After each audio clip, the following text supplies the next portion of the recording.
and say that someone that lost has won, like they did at the Nigerian Governors Forum, that they will know that the rest of you are men in Nigeria. Yes.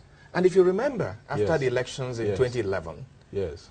part of the insurgency that we have today, some people insinuated, insinuated that it was what Buhari had said about not letting anybody get away with rigging the elections and all that, that they may have also got people angry.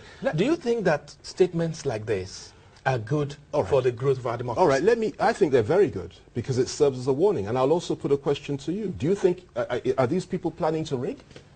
I mean, has Nigeria got to a point that we can't even say that if you rig, there will be consequences? In other words, if you're planning to rig, we shouldn't even say so and tell you that it's wrong and that we will stand up to it. Is that where we've got to? Do you have facts that they're planning to rig? I'm putting the question to you. I never said they were planning to rig. What concerns me is the sentiment that you're not even allowed to come out and speak freely and say, listen, you mustn't rig. There mustn't be rigging. What we saw at the Nigerian Governors Forum election the other day was unprecedented in the annals of Nigerian history. I'm a historian. I follow the history of this country and many other countries, and I've been doing so for years. Okay? It is unprecedented. You had 35 men that went into a room, distinguished individuals, all of them, respectable people. And they did a vote. It was a secret ballot. Everything was straightforward. And it was filmed. One got 19, the other got 15. They now left the room. And the one that got 15 now got up and said, I won the election.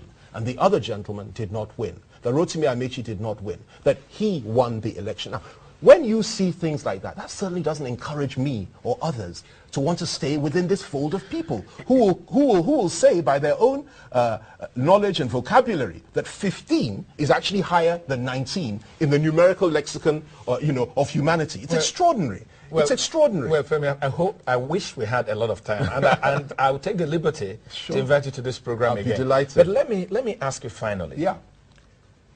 Why would you think that Nigerians will leave the government of Jonathan and the PDP and vote in 2015 for a party led by Buhari, Asiwaju, and the others?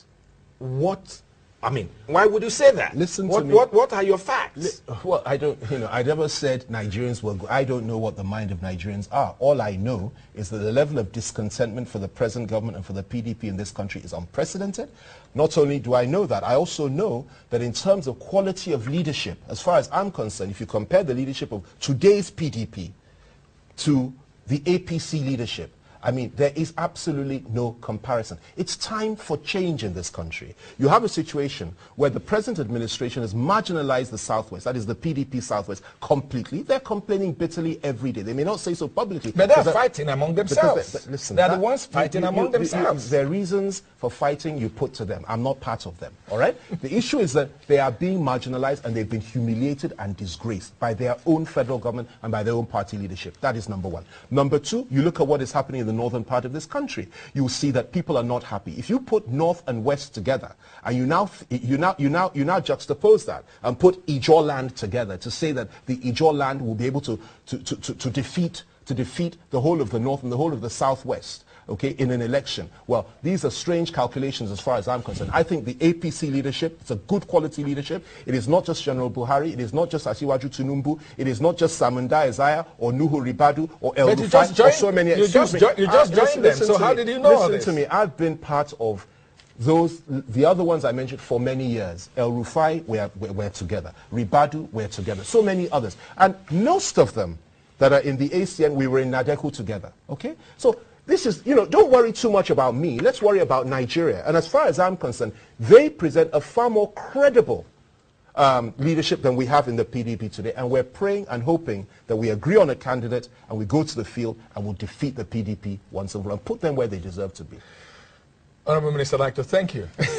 My pleasure. It's my pleasure speaking with you, and I hope you'll be here again. I'll definitely do, anytime. And when we return, we'll look at 14 years of democracy and how it's impacting on the ordinary Nigerian. Don't go away.